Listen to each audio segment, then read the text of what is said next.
del tratamiento. Vamos hoy a retomar eso para ya hablar de los medicamentos como tal. Esperen un segundito y ya iniciamos.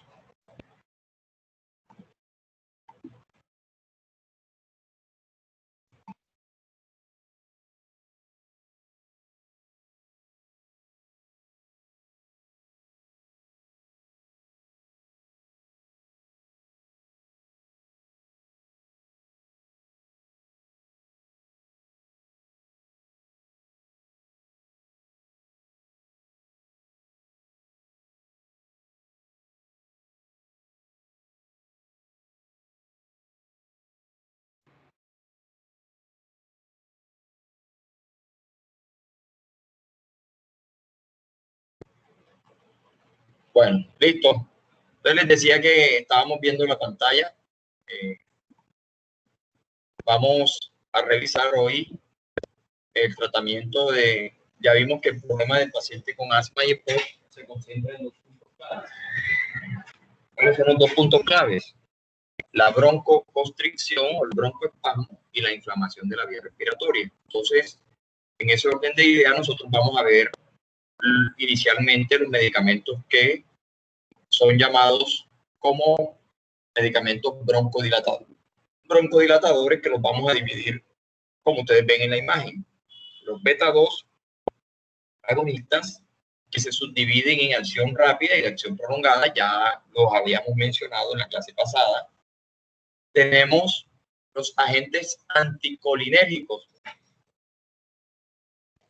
que tienen acción broncodilatadora, entre esos está el bromonohidratropio, y tenemos las xantinas como la teofilina. Entonces vamos a ver las diferencias entre ellos y en qué momento nosotros decidimos usar el uno o el otro. Entonces recuerden que siempre que nosotros tenemos un paciente con dificultad para respirar, antes de pensar en antiinflamación tenemos que pensar en broncodilatadores. Y es importante tener en cuenta la acción de ellos, porque estos medicamentos nos pueden llegar a producir algunas reacciones que nos hacen contraindicar el uso de ellos. Entonces hoy vamos a ver este grupo de medicamentos y vamos a repasar algo de los antiinflamatorios que ya habíamos visto en el pasado, como el caso de los corticoides, en este caso inhalados. Bueno, recordamos los receptores beta 1, ya los habíamos visto en cardíaco y vimos algo de beta 2, pero aquí vamos a ver más que todo receptores beta 2. Recordar algo muy importante, que ellos están muy asociados al músculo liso. Y dentro de ese músculo liso, recuerden que a nivel respiratorio, específicamente a nivel de los bronquios, nosotros tenemos músculo liso. Esto nos va a permitir en un momento dado poder utilizar estos medicamentos, como ustedes ven en la imagen. Hay una sustancia clave o no digamos una sustancia, un mediador importante en todo el proceso, que se llama la acetilcoenzima A, directamente asociada a lo que nosotros llamamos desde el ATP, vamos a llegar al AMP cíclico. ¿Sí? Y el AMP cíclico directamente está relacionado con su acción o el paso desde la adenisciclasa por ATP a AMP cíclico con la relajación del músculo liso, o sea, con la broncodilatación. En este caso, muy importante en el paciente con broncoconstricción. Entonces, por esa razón, aquí nosotros vamos a ver una respuesta importante directamente relacionada con los receptores beta. Recordando que es muy importante que los receptores beta 2 y beta 1 tienen acción no solamente a nivel de la vía respiratoria, sino a nivel cardíaco. Y por esa razón, cuando nosotros hablamos de que estimulamos el receptor beta, vamos a producir aumento de la frecuencia, aumento de la velocidad de conducción, de la contractilidad, todo eso va a ser, todo lo que ustedes ya vieron, aumento de la contractilidad a nivel del músculo esquelético, vamos a ver aumento de... Y cuando nosotros estimulamos el receptor beta 2 a nivel de los bronquios, vamos a producir broncodilatación. Pero ojo, por eso nosotros usamos un grupo de medicamentos que son llamados como medicamentos beta 2 agonistas. En ese grupo de medicamentos aparece salbutamol, fenoterol, salmeterol, entre otros. Entonces, cuando nosotros hablamos de los beta-2 agonistas, estamos diciendo que son los medicamentos que estimulan a los receptores beta-2 y van a producir broncodilatación. ¿Listo? Pero recuerden que ellos no solamente producen eso. ¿Ah? ¿Hablando conmigo? ¿Cómo es el nombre de los medicamentos? Beta-2 agonistas. Estamos hablando del salbutamol. Estoy poniéndole algunos ejemplos. Salbutamol, fenoterol, salmeterol, entre otros. Formoterol. Listo. Beta-2 agonistas. Entonces, son beta-2 agonistas porque ellos estimulan el receptor beta. Y tenemos que tener claro que cuando estimulamos el receptor beta, ya lo vimos aquí, a nivel de bronquio producimos broncodilatación, pero si yo me devuelvo a nivel del corazón, ¿qué vamos a producir? ¿Qué producimos? Aumento de la frecuencia, doctor. Aumento de la frecuencia, de la contractilidad. O sea, que estamos al frente de un medicamento que va a tener unos efectos adversos importantes a nivel del músculo cardíaco. Entonces, por eso deben tener mucho cuidado con el uso de este medicamento, ¿de acuerdo? Cuando nosotros lo vamos a usar en algunos tipos de pacientes. Me estoy adelantando a lo que viene, ya esto lo habíamos explicado en la clase anterior. Entonces aquí vamos a hablar de los beta-2 agonistas, ya sabemos lo que hacen. Entonces, los beta-2 agonistas son broncodilatadores. ¿A qué se debe su efecto broncodilatador? Ya ustedes lo acabaron de ver, que está asociado directamente al estímulo que ellos van a producir, sobre todo a nivel del AMP cíclico y la relajación del músculo bronquial o de todo lo que tiene que ver con los bronquios. Vamos a tener varias presentaciones de ellos. Vamos a tener presentaciones de inhaladores normales y vamos a tener presentaciones de microdix, como ustedes los ven allí, o vamos a tener este tipo de inhaladores que son inhaladores especiales, los IPS, que nosotros vamos a ver, que se llaman inhaladores de polvo seco. Todos cumplen la misma función. La diferencia está en que unos son más costosos que otros y la otra diferencia en que ellos vienen bien marcados. Como ustedes los ven aquí, nos van dando la cantidad específica de medicamentos que vamos a usar. Por lo tanto, nosotros sabemos cuántos puff tiene, qué cantidad de medicamento nos va quedando. En cambio, en el frasco normal, lo que nosotros tenemos que sacudir el frasco a ver si pesa o no pesa, a ver si ya se nos acabó o no se nos acabó. Pero el mecanismo es el mismo. Entonces, ¿cuál es el mecanismo de acción de los beta-2 agonistas? Entonces, acá dice que induce la producción del AMP cíclico. ¿Qué importancia tiene que yo tenga inducida la producción del AMP cíclico? Relajo el músculo liso, produzco broncodilatación, vasodilatación indirecta, actuando sobre las células beta, específicamente los receptores beta-2. Entonces nosotros vamos a tener esa respuesta. Entonces aquí ustedes tienen el efecto, llega desde la adenilciclasa, convertimos el ATP en el AMP cíclico y el AMP cíclico coge la PK inactiva, la activa y produce la relajación del músculo liso bronquial. Entonces nosotros vamos a tener una respuesta de dilatación o de broncodilatación, que eso es muy importante, eso es muy clave tenerlo en cuenta. Entonces, ellos de manera indirecta, sobre todo cuando los mezclamos con corticosteroides, disminuyen la liberación de mediadores y mejoran el transporte mucociliar. Miren el ejemplo de la asociación. Aquí tenemos el formoterol, que es un beta-2 agonista. Tenemos la budesonida, que es un antiinflamatorio, un corticoide antiinflamatorio. Entonces nosotros vemos que la acción de ellos disminuyendo neutrófilos y mastocitos no es tan importante como si la es de la budesonida. Entonces la mezcla de estos inhaladores nos va a dar una respuesta muy importante a nivel de la sintomatología de asma y la sintomatología de POC. Entonces es fundamental tener en cuenta esto bien, pero bien claro. Listo. ¿Cuáles serán los efectos adversos entonces? Ya los había dicho. Temblor, taquicardia, arritmias, la cefalea, náusea y eso que están asociados a la idiosincrasia. Entonces, recuerden que el temblor, que la taquicardia, que las arritmias están asociados al estímulo que hacen sobre los receptores beta, porque ya dijimos que ellos, a pesar de que actúan mejor sobre los beta-2, también tienen una acción sobre el receptor beta-1. Entonces ustedes van a encontrar allí una respuesta importante para que la tengamos muy en cuenta en el proceso a la hora de dar un medicamento, y eso nos va a servir para definir directamente cuál sí o cuál no, o qué medicamento sí, qué medicamento no, y en qué pacientes sí, en qué pacientes no podemos dar este tipo de medicamento. ¿Listo? Entonces, contraindicaciones, vamos a analizarlo. Pacientes con antecedentes de hipersensibilidad, recuerden las alergias. Segundo, broncoespasmo paradójico. ¿Qué será eso? Es una respuesta idiosincrásica en donde el medicamento, en vez de producir broncodilatación, produce broncoespasmo. Este es un efecto idiosincrásico. Quiere decir esto que está asociado más a una respuesta de hipersensibilidad o de alergia. Y tercero, precaución en pacientes con trastornos cardiovasculares, en insuficiencia coronaria, arritmias cardíacas e hipertensión arterial. ¿Esto está claro? Profe, tengo una pregunta. Sí, ¿quién pregunta? Yo, Jorge Sotomayor.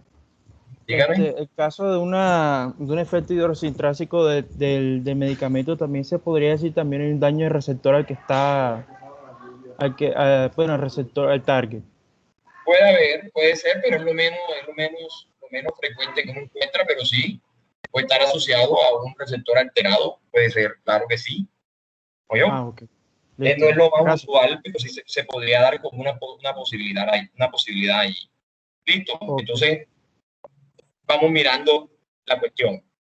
Entonces, tenemos las presentaciones. Inhalador de polvo seco, que ya lo habíamos visto por allá. La terbutalina como terburón, nombres comerciales, tabletas, ampollas o jarabes. Dependiendo la necesidad, dependiendo el cuadro clínico, nosotros decidimos usar el uno o el otro. ¿Listo? Entonces, eso debemos tenerlo claro, que de eso va a depender. Ya ustedes saben, la decisión médica la toma uno, dependiendo si el paciente hay que hospitalizarlo, si se va para la casa, cómo lo vamos a manejar directamente.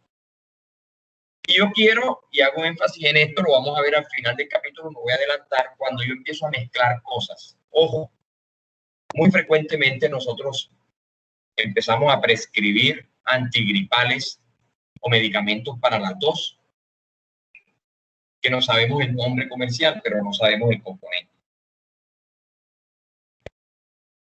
Ahí tienen un ejemplo. A mí me dicen Nasmine NF, jarabe para la gripe. Entonces le compramos al niño el Nasmine NF.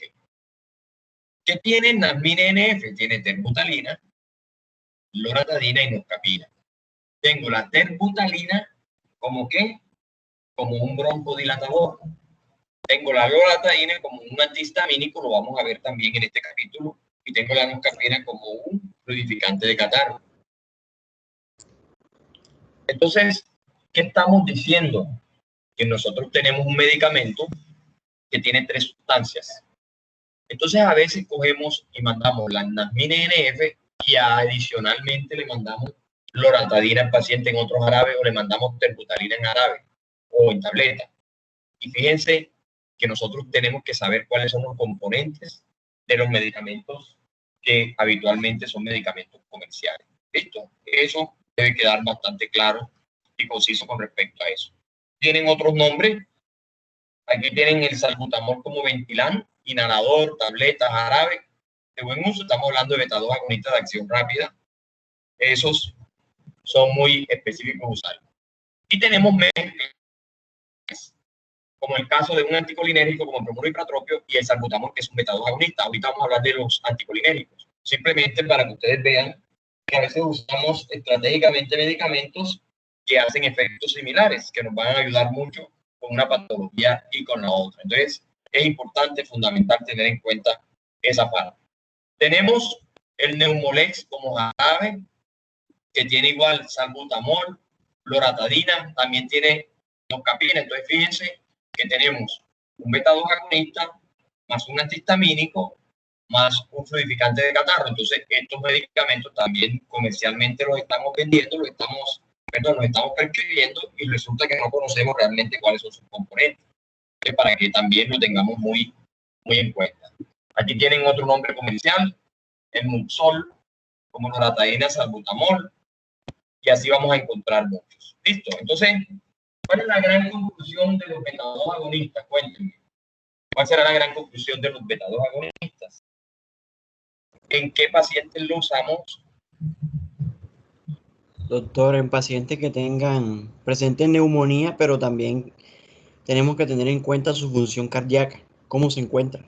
Neumonía. ¿Y por qué neumonía?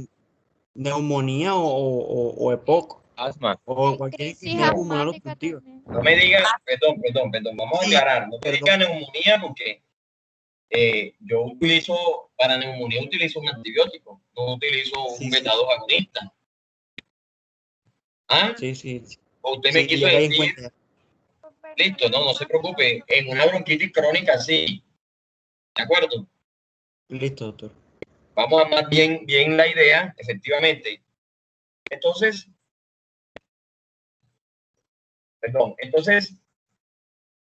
la indicación básica más importante aquí es tener en cuenta directamente ¿qué vamos a tener en cuenta? Vamos a tener en cuenta si el paciente tiene o no una dificultad respiratoria, si el paciente tiene un broncoespasmo, para nosotros pasar a utilizar el medicamento dependiendo de la necesidad que estemos tratando de suplir. ¿Listo? Eso es muy importante, eso es muy clave.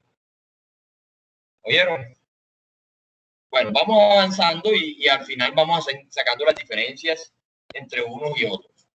Entonces tenemos segundo grupo. Hablamos de los beta-2 agonistas de acción prolongada. Diferencias reales entre uno y otro. Vida media. No lo olviden. Mecanismo de acción es el mismo, todo lo demás es igual. Cuando a mí me dicen, mire, yo le voy a dar al paciente salmeterol más fluticasona como nombre comercial Fluomar. El salmeterol es un beta-2 agonista y la fluticasona es un corticoide, es un antiinflamatorio. ¿Qué estoy haciendo allí? Cuéntenme. ¿En qué casos utilizaría yo este medicamento? De pronto hay una enfermedad inflamatoria también que compromete el pulmón. Perfecto. Dígame una. Ya hemos visto varias. Las más conocidas, asma, ¿cierto? Las más conocidas, EPOC. Entonces, yo tengo un paciente con un asma, ya vimos la clasificación, ¿cierto? Intermitente o un asma persistente, leve, moderado, grave. Entonces, nosotros vamos a manejar el paciente dependiendo la necesidad o el cuadro clínico, vamos a utilizar el uno y el otro. Entonces, les hago una pregunta. ¿Están sintonizados todos? ¿Todos están claros en lo que llevamos? Sí, ¿Por qué uno es así? Sí, doctor. Bueno, entonces me llega un paciente a la urgencia y el diagnóstico que le hacemos es asma intermitente. Tengo la opción de usar 1, salbutamol solo.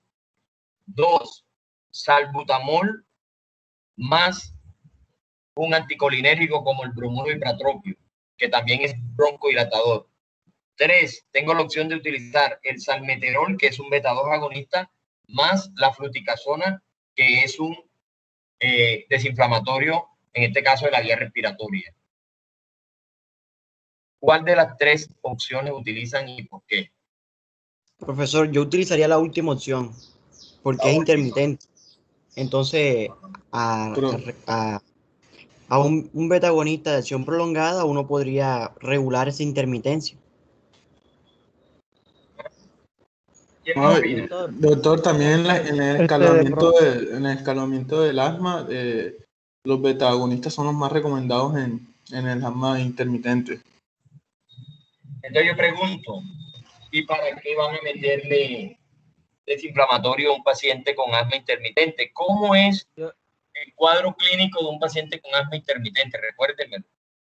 Paciente Un que ha episodio presentado menos de 2 episodios en un mes y no ha presentado en los últimos 7 días de pronto un episodio por ahí. Disnea leve, menor una vez por semana.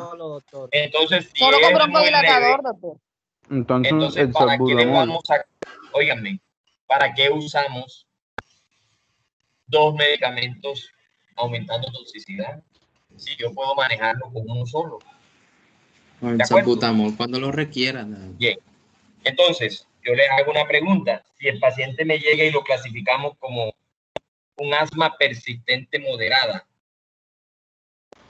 ¿qué tenemos que hacer allí? Estamos hablando de un paciente que ha presentado en un mes varios episodios y en la última semana más de 2. O sea, es un paciente que está en un estado de protesta pulmonar importante, por lo tanto tenemos que revertir eso.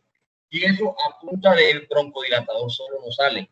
Entonces ahí sí tenemos que usar un broncodilatador más un antiinflamatorio.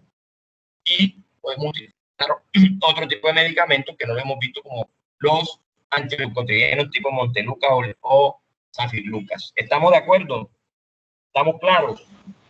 Sí, doctor. Sí, doctor. Listo. Entonces, ahora, yo en ningún momento he dicho que un paciente con asma intermitente que es muy leve, no usemos un corticoide, porque a veces el paciente está leve, pero su broncoespasmo es severo. O sea, él viene por un solo cuadro, pero viene un cuadro y nosotros tenemos que usar el medicamento dependiendo de lo que yo quiero darles a entender, es que nosotros no podemos usar los medicamentos de manera alegre, aumentar toxicidad, porque el día que tengamos la necesidad de usarlo, no tenemos opciones, ¿de acuerdo?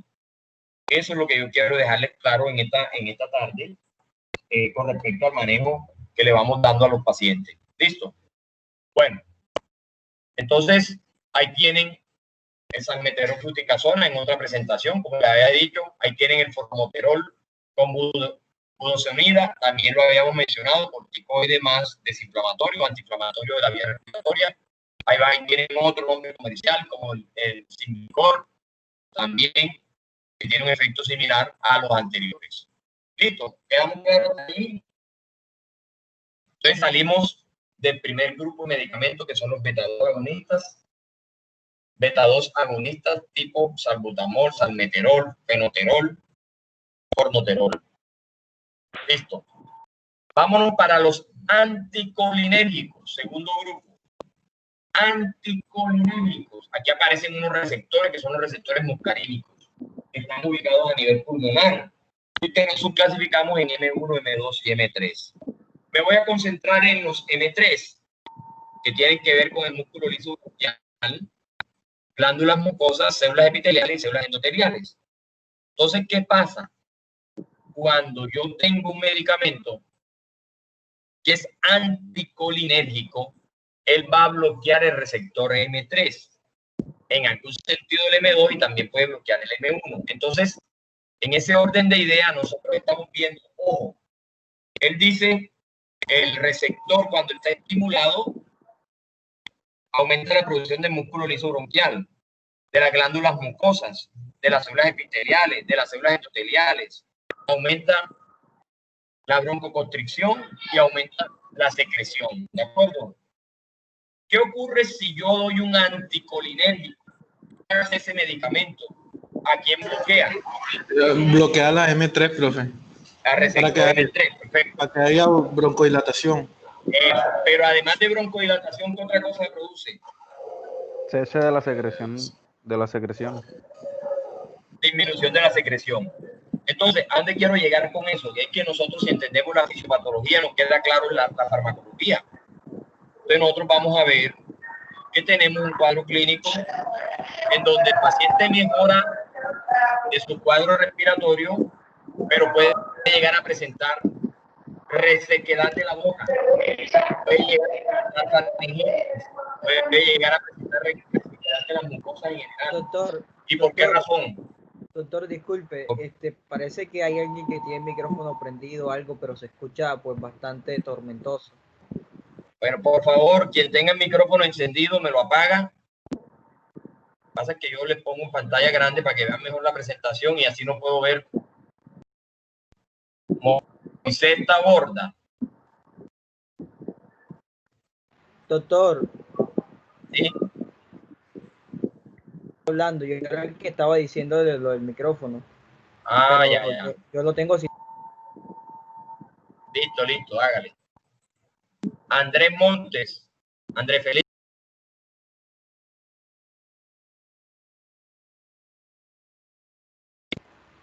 Doctor, no se le escucha. No, ya, ahora sí. Sí, ahora sí. Perfecto, no se desactivó el micrófono solo. Bueno, estamos claros hasta aquí. Entonces estamos hablando de receptor muscarínico y su bloqueo allí y los efectos que nos van a llegar a producir ese tipo de bloqueo. Entonces continuamos con el medicamento. Entonces, ¿qué hacen los anticolinérgicos? Disminuyen el espasmo de músculo liso de los bronquios. Pregunto, ¿ellos se meten con los receptores beta 2? Respuesta, ¿sí o no?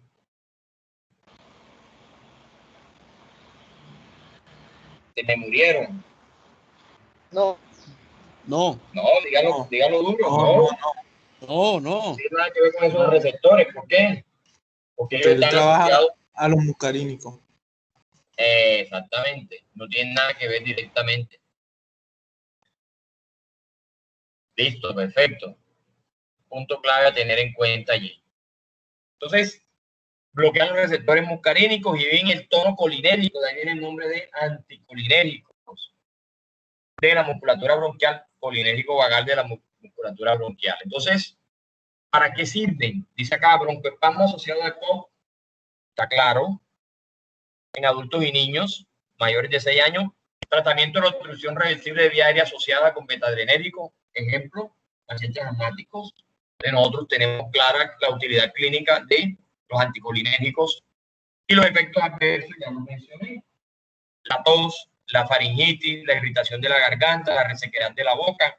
¿Por qué se dan esos efectos? Respuesta. Secreción no sería porque bloquea la secreción. Disminución de la secreción. Disminuye la secreción. Disminución de la secreción, perfecto. Y al haber resequedad de boca y no tener secreciones, recuerden que las secreciones son mecanismos de defensa. Entonces, quedan completamente descubiertas y vamos a tener riesgo de producir algún tipo de daño directamente relacionado con irritación e infección. Mareos, cefaleas, el broncoespasmo paradójico, recuerden que se presenta como un efecto idiosincrásico y algunos trastornos a nivel gastrointestinal. Eso es lo que vemos ahí. El típico del grupo se llama bromuro de hipratropio, se conoce comercialmente. Profe, una pregunta. ¿Sí? Si hay broncoespasmo y de repente nosotros aplicamos la broncodilatación, o no puede producir algún daño en los pulmones, o eso también hay que tener en cuenta al momento de medicar. No, porque ya usted vio la concentración y biodisponibilidad de esta vía, que es del 20%. Usted no va a producir un daño severo inmediatamente, porque eso se va a dar de manera paulatina. ¿Oyó? Listo. No va a tener problema. Listo. Tenemos el bromuro hipratropio, que ya lo mencionaba. Y ahora sí me entienden ustedes cuando yo digo que voy a usar bromuro hipratropio más fenoterol. ¿Qué logro con eso? ¿Qué estoy haciendo? ¿Cuál es esa mezcla? Cuéntenme a ver.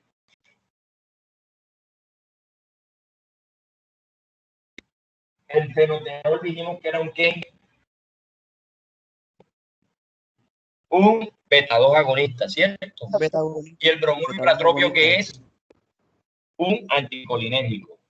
Y ambos que tienen en común el fenoterol con el bromuro hipratropio. Broncodilatación. Broncodilatadores. Entonces me voy a devolver al ejemplo aquel. Me llegó un paciente asmático, ustedes lo van a atender, verificamos que es un asma intermitente leve. Intermitente quiere decir que es muy leve. ¿Será necesario usar el Verodual como un medicamento que tiene bromuro hipratropio más fenoterol? No. No, doctor. Entonces, este medicamento lo vamos a recetar ¿para quién? Para pacientes que tengan asma Para grave. que tengan un cuadro de broncoespasmo severo. Listo. Ahora, yo pregunto, ¿y por qué no sería beneficioso usarlo en un paciente con asma intermitente? Profe, porque sería Por la toxicidad. sería profe. peor la cura que la enfermedad, Perfecto. porque Muy comenzaríamos bien. con dejamos desprotegido a nuestro sistema respiratorio. Tenemos mucho efecto adverso al beneficio que vamos a recibir, tenemos riesgo de infecciones y demás. Ese es el análisis que ustedes tienen que aprender a analizar. En medicina no es aprender de memoria, es saber relacionar obviamente hay que tener un conocimiento básico para poder de alguna manera entender y poder sacar adelante todo esto. ¿Listo? Muy bien. Entonces, eso es lo que nosotros vamos a tener ahí directamente para poder tener una respuesta importante en el paciente. Y llevamos dos grupos de medicamentos: beta 2 agonistas de acción prolongada, los de acción corta o rápida, y tenemos aparte los anticolinéricos. Ahora llegamos a las santinas o teofilinas. Las santinas son broncodilatadores que vienen en una presentación especial. En este caso, vienen en solución inyectable. Entonces nosotros podemos, las santinas, antes de pasar acá, las santinas las podemos usar. Ahorita vamos a ver cómo las manejamos y en qué momento las vamos a manejar. Ustedes me van a ayudar. Entonces tenemos que ellos inhiben la fosfodiesterasa aumentando el AMP cíclico intracelular. ¿A qué se parece este mecanismo de acción? A los beta 2 agonistas. B, a los anticolinéricos. Respuesta. Beta 2 agonistas. Beta 2 agonistas. Entonces ellos actúan, antagonizan los receptores de adenosina que están, miren el tono broncodilatación arriba, luego de que estimulamos el AMP cíclico. Entonces hacemos lo mismo. El AMP cíclico, a través del uso de medicamentos, activan el ATP, la adenosiclasa, activamos el AMP cíclico y logramos la broncodilatación. Fíjense que es un mecanismo similar a aquel. El medicamento es un relajante de la musculatura lisa de los bronquios. Dijimos que era un broncodilatador y que se utiliza en enfermedad pulmonar obstructiva crónica, tanto en asma bronquial, enfisema y bronquitis crónica. Eso está más que claro.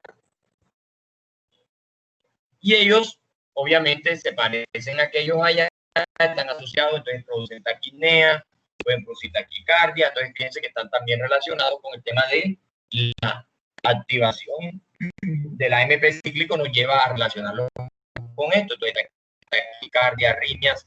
Ojo,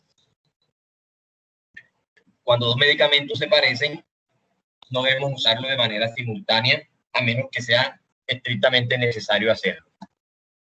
Bueno, entonces contraindicación, hipersensibilidad, en infarto, en hipertiroidismo, ya sabemos que se produce un aumento de toda la actividad en general del metabolismo, por lo tanto hay que tener mucho cuidado con el uso en esos pacientes. También enfermedad cardíaca severa, ya dijimos que produce taquipnea, taquicardia y demás, hipertensión, hipertiroidismo, úlceras, ancianos y daño hepático asociado a su metabolismo. Eso está también completamente claro. Y aquí tienen la teofilina como teolixir, cápsulas de liberación retardada, jarabes, y ahí tienen las dosis que ustedes van a hacer. Y aquí tienen la teofilina como ampolla. Entonces vamos a analizar esta parte como ampolla. Les hago una pregunta. Yo tengo un paciente que me llega con un asma intermitente, leve. Tengo dos opciones de medicamentos que son broncodilatadores. Tengo los beta 2 agonistas de acción rápida tipo salbutamol y tengo las santinas tipo aminofilina en ampolla. Voy a usarla. ¿Cuál de las dos decido usar y por qué?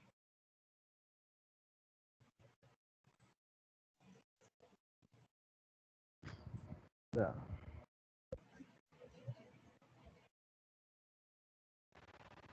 La santina, profe, en La ampolla. santina. Yo los beta 2.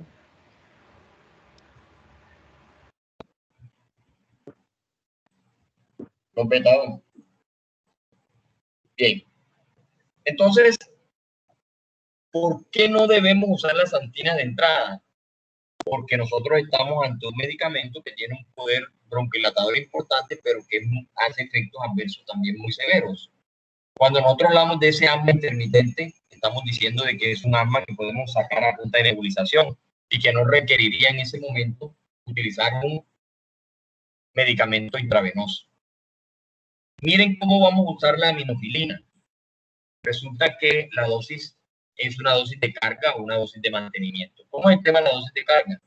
Cuando el paciente llega muy mal, nosotros decidimos usar entre 5 a 7 miligramos por kilo más 20 cc de destroza en solución salina al 5% y lo pasamos en 20 minutos. Les voy a explicar esto. Resulta que el paciente pesa 80 kilogramos y le vamos a pasar 5 miligramos por kilo, o sea, 8 por 5, 40. Vamos a darle 400, perdón. 80 kilos por 5 miligramos nos da 400 miligramos.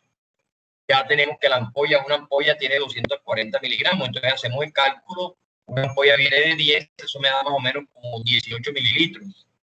O sea, vamos a pasar casi 2 ampollas. Pero recuerden que esa ampolla ustedes la van a diluir en este aparatico que ven acá que se llama buretrol. Entonces ahí van a aplicar 20 cc de destroza en solución salina y ahí van a diluir en esa solución salina la cantidad de bromuro, de aminofilina que ya calculamos y la echamos aquí y la pasamos en 20 minutos. ¿Qué debe pasar en esos 20 minutos? Recuerden la vía de administración, la biodisponibilidad y la respuesta a un medicamento dependiendo de la vía que use. ¿Cuál vía será más efectiva? ¿La vía inhalada del salbutamol o la vía intravenosa de la teofilina? Respuesta. ¿Se murieron? Intravenosa, doctor. La intravenosa, claro. Entonces yo les pregunto, si un paciente está leve, ¿para qué necesidad vamos a llevarlo a canalizar y a dejarlo en un hospital en urgencia donde lo podemos manejar en la casa con un inhalador? ¿Ya van cayendo en cuenta cómo es la cosa? Sí, doctor. Entonces eso va a depender del cuadro. En este capítulo vamos a ver un caso clínico y vamos a hablar de manejo de las crisis asmáticas. Eso lo vamos a ver en la próxima clase. Entonces ahí tienen. Listo. Eso es lo que nosotros vemos y encontramos. Entonces vamos sumando cosas y vamos aclarando cosas. Nosotros vemos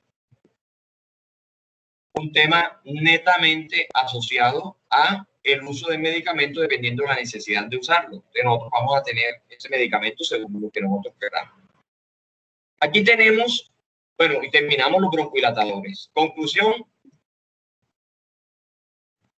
tenemos 3 grupos bien claros.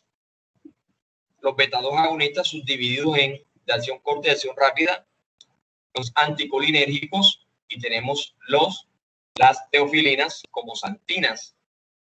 Ellos producen broncohilatación, pero habíamos dicho que el asma está asociado no solamente a la broncohilatación, sino a la inflamación. Entonces, para eso utilizamos un medicamento que son conocidos, muy conocidos por ustedes, que son los desinflamatorios o los analgésicos, que son analgésicos no esteroideos, pero aquí lo vamos a usar como desinflamación. Aquí tienen la beclometasona. Un ejemplo, mecanismo de acción, efecto, todo eso ya lo vimos en el primer capítulo cuando vimos medicamentos para el manejo de dolor e inflamación. Es lo mismo. Aquí tienen beclometasona como beconase, otro medicamento que también usamos a nivel nasal también para disminuir la inflamación. También la habíamos visto por allá. Aquí tienen inhalador nasal como fluticasona. Aquí tienen la budesonida como Betacor, también inhalador nasal. Importante tener en cuenta. Aquí tienen otro nombre comercial, Inflamide, inhalador esteroideo, antiinflamatorio. Y aquí tienen la que habíamos mencionado por allá. Entonces, cuando ustedes vean oxitones, a mí no me interesa los oxitones. ¿A mí qué me interesa? ¿Qué tiene el oxitone? Entonces, vamos a ver, vamos a mover esto y vamos a preguntar aquí, vamos a abrir esto aquí, a ver quién está por allí conectado, que nos ayude. Igual yo tengo la lista acá. Hay más de 20 que no se conectaron hoy. Dani Carolina Mora, ¿está por allí? Dani.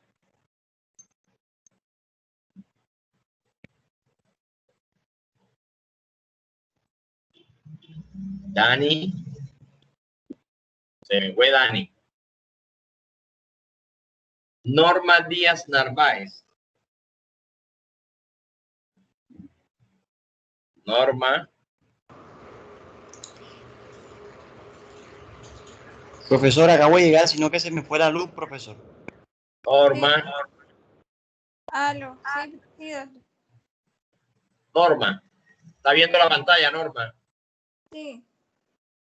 Bueno, Norma, cuénteme a ver. Usted le dicen que tiene un medicamento, como lo ve allí, que tiene beclometasona más salbutamol. Norma, no te veo, Norma. No, ahora no puedo prender la cámara. No puede prender la cámara, Norma. Ya sabe que se nos está secando el examen y es con cámara y se nos está secando las exposiciones que son con cámara, ¿cierto, Norma? Sí, doctor. Bueno, entonces cuénteme, Norma, ¿qué hacemos con ese paciente, con ese medicamento cuando nosotros tenemos un paciente al frente? ¿En qué casos lo usa? ¿Qué opina de eso?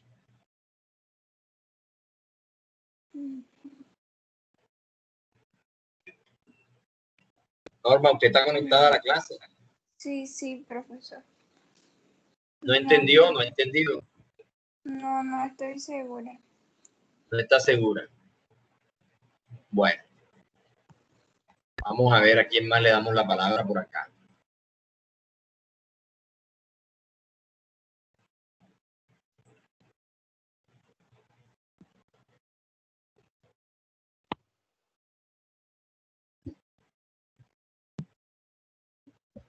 Se me salió esto. ¿Qué pasó? Bueno.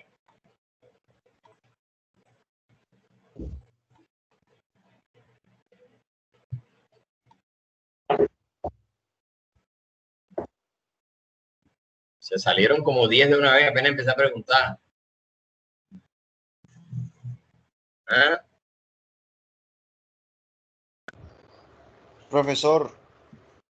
Andrea Nisperusa. ¿Sí? Andrea. Se me fue Andrea también.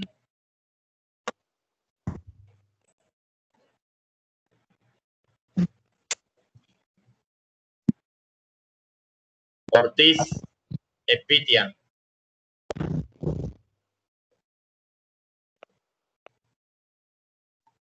Ay, mi madre. Caterín Rivera.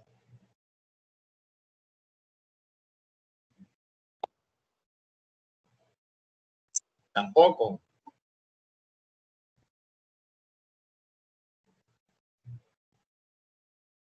Camila Vélez.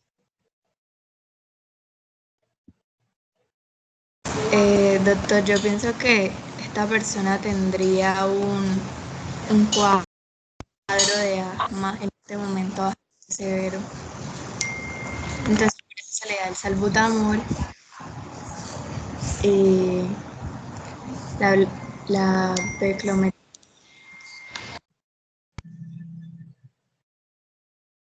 Bueno, ¿quién me ayuda entonces? Es cuando el paciente presenta, digamos, una crisis de alergia, ¿no? Pacientes con asma, pacientes con EPOC, que tienen dificultad para respirar, que puede estar asociado a esa dificultad para respirar a una inflamación, que además tiene un broncoespasmo, una broncoconstricción importante. Entonces usamos una mezcla de dos sustancias que nos van a ayudar mucho en este tipo. Podemos utilizar formoterol budesonida, ya la habíamos mencionado por allá atrás. Ahí tienen, en las concentraciones específicas, salmeterol, fluticasona, lo mismo que ya habíamos mencionado. Bueno, ¿estamos claros hasta aquí? Sí, doctor. A mí me preocupa cuando yo empiezo a preguntar que la gente lo que hace es que se desaparece, no prende el micrófono, no puede prender la cámara, tienen todas las excusas. Habían 76, 77 en la clase y enseguida en esa pregunta quedaron 67, se fueron 10, 11, de una vez se desconectaron. Esto es preocupante porque si se supone que están entendiendo, yo no estoy preguntando. Yo les hago una pregunta, yo he hecho preguntas difíciles. solamente con estar en la clase, conectados, concentrados en la clase, pero que si hay unos que están en la clase pero están jugando con el celular, o están viendo televisión, o tienen la cámara prendida y están en otra parte, obviamente que no van a entender absolutamente nada. Bueno, vamos a ver los antileucotrienos. Los antileucotrienos tienen efecto antiinflamatorio.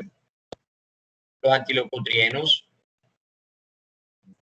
ya vimos que además de la inflamación disminuida por el efecto que hacen los corticoides, nosotros podemos usar otro tipo de medicamentos para eso. Entre ese otro tipo están los antileucotrienos. Entonces, los leucotrienos son metabolitos generados por oxidación del ácido araquidónico. Ya sabemos que están en la ruta, ahí ven la imagen, están asociados directamente con la contracción del bronquio, broncoconstricción. Están asociados con la activación de los eosinófilos, o sea, con sustancias que ayudan al proceso alérgico y a la liberación de sustancias mediadoras inflamatorias. Entonces, en condiciones normales, eso es lo que hacen ellos. Entonces, cuando nosotros decimos vamos a usar un anticolinérico, un antileucotrieno, vamos a disminuir, a bloquear ese efecto de esas sustancias para disminuir la inflamación. Dentro de este grupo, por favor, que tiene el micrófono activado, dentro de este grupo está, por ejemplo, el Montelukast, el Facillucast, que son medicamentos que van a disminuir directamente la inflamación. Ayudan a controlar el asma. Recuerden que ellos solo no van a servir para el paciente asmático. ¿Por qué? ¿Por qué razón? Porque solo con antileucotrienos no podemos estabilizar a un paciente asmático. Porque necesitamos una broncodilatación, doctor. Perfecto, porque necesitamos medicamentos. Perfecto, necesitamos un broncodilatador. Listo, muy bien. Entonces, mecanismo de acción principal, innovación, su mecanismo de administración. Estos antagonizan la unión contra los leucotrienos LTC4. Conclusión, si se llaman antileucotrienos, actúan sobre los leucotrienos, que los vamos a subclasificar en C4, D4, E4. Entonces se pegan a ese receptor y van a disminuir la liberación de las sustancias. Entonces aquí tienen la imagen, clarifica cuando se liberan. El leucotrieno estimula todo esto y nosotros por el medicamento vamos a bloquear esas células E4, D4 y C4. ¿Listo? Importante allí. Entonces, son antagonistas de los receptores de leucotrienos, disminuyen los efectos proasmáticos. ¿Por qué razón? Porque son medicamentos antiinflamatorios. De manera indirecta mejoran la broncoconstricción, disminuyen la secreción mucosa, obviamente, porque ellos disminuyen todos los procesos que tienen que ver con respuesta inflamatoria, pero ellos per se no son broncodilatadores. Eso debe quedar completamente claro. Se debe administrar en la noche, tienen mejor ciclo circadiano, se pueden tomar con o sin alimentos, los podemos masticar, vienen granulados. Esos son algunos aspectos generales y sirven como utilidad clínica. Primera, terapia adicional del asma. Adicional del asma, recuerden coadyuvantes. Cuando veíamos la escala o el uso escalonado de medicamentos para pacientes con asma, aquí tienen uno. Profilaxis del asma por broncoconstricción en pacientes asmáticos y además alivia síntomas de rinitis alérgica. ¿Por qué razón? Porque ellos ya vimos que los vamos a relacionar mucho con la liberación de sustancias, entonces por eso ellos están muy de la mano con todo el proceso de rinitis y demás. Obviamente, en los efectos de infección respiratoria, ya lo mismo que pasa con los antileucotrienos, con los anticolinéricos, perdón, porque ellos también disminuyen secreciones y obviamente el riesgo de infecciones de la vía es más frecuente, cefalea, dolores abdominales, erupción, temperaturas elevadas, entre otros. Tener cuidado, no indicado crisis aguda de asma ni como monoterapia en asma persistente moderada, tener en cuenta, ya les dije que ellos solo no van a curar ni van a controlar el asma, es un coadyuvante, No sustituir bruscamente corticoides inhalados orales por antiglicotrienos. Recuerden que los corticoides hay que irlos bajando de manera progresiva, de manera lenta.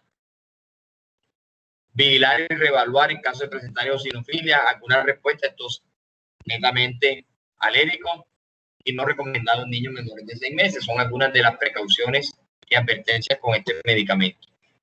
Aquí tienen el Montelukast sódico, Singulair, tabletas de 10, de 5 y de 4 miligramos, son tabletas masticables. Ahí tienen la dosis, normalmente uno da una sola dosis al día, una tableta en la noche, de 10 miligramos, de 4, de 5, dependiendo de la edad del paciente. Aquí tienen tabletas de 10, Montelukast, este es otro nombre comercial, este es un genérico. Tenemos el Salfilukast, vienen tabletas de 20 miligramos. Entonces, esos son los medicamentos que nosotros llamamos como antileucotrienos. ¿Están claros los antileucotrienos? Sí, doctor. Sí, doctor. Listo. Bueno, entonces vamos a continuar la próxima semana con histamina y fármacos antihistamínicos y otros mediadores inflamatorios. Ya estamos terminando este capítulo que es relativamente corto. Entonces, vamos a parar aquí por hoy. Yo les confieso que esta clase el viernes en la tarde es un sacrilegio para mí. Después de una semana agotadora de trabajo y de actividades en general, uno el viernes hasta ahora de todo quiere, menos ni dar ni recibir clase. Ha sido imposible para ustedes poder cuadrar un horario diferente, pero bueno, así seguiremos porque no hay otra opción, pero yo los invito a que revisen su programación. En las mañanas, En las mañanas, ¿no? En las mañanas. Sí, pero ya yo les he puesto de lunes a viernes cualquier mañana y ninguna les parece, todo el mundo está ocupado, todo el mundo tiene rotación, porque esta clase la podíamos dar de lunes a viernes, cualquier mañana, desde las 7 de la mañana hasta las 11:30, 12 del día podemos dar esta clase. Y damos la otra en el horario que está. Pero no ha sido posible porque es complicado, pero es agotador captar.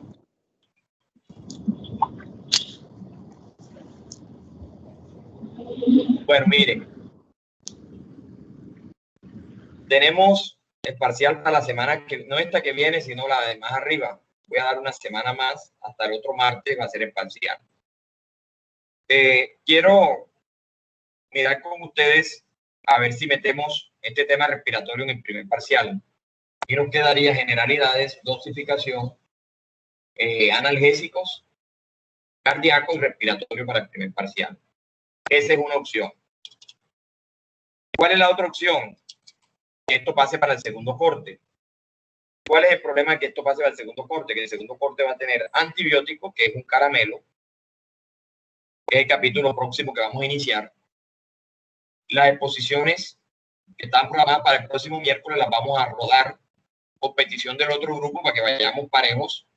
Vamos a empezar antibióticos y ya vamos a empezar las exposiciones después del parcial para que tengan más tiempo en prepararse.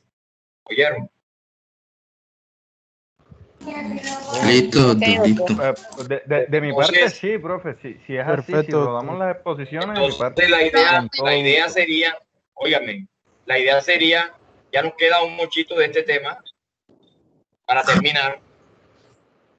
Terminamos respiratorio, puede ser el martes, ya queda listo y el examen lo hacemos el martes siguiente con todos estos temas, incluyendo respiratorio. Y el jueves, el miércoles que tenemos clase nuevamente, empezaríamos antibióticos.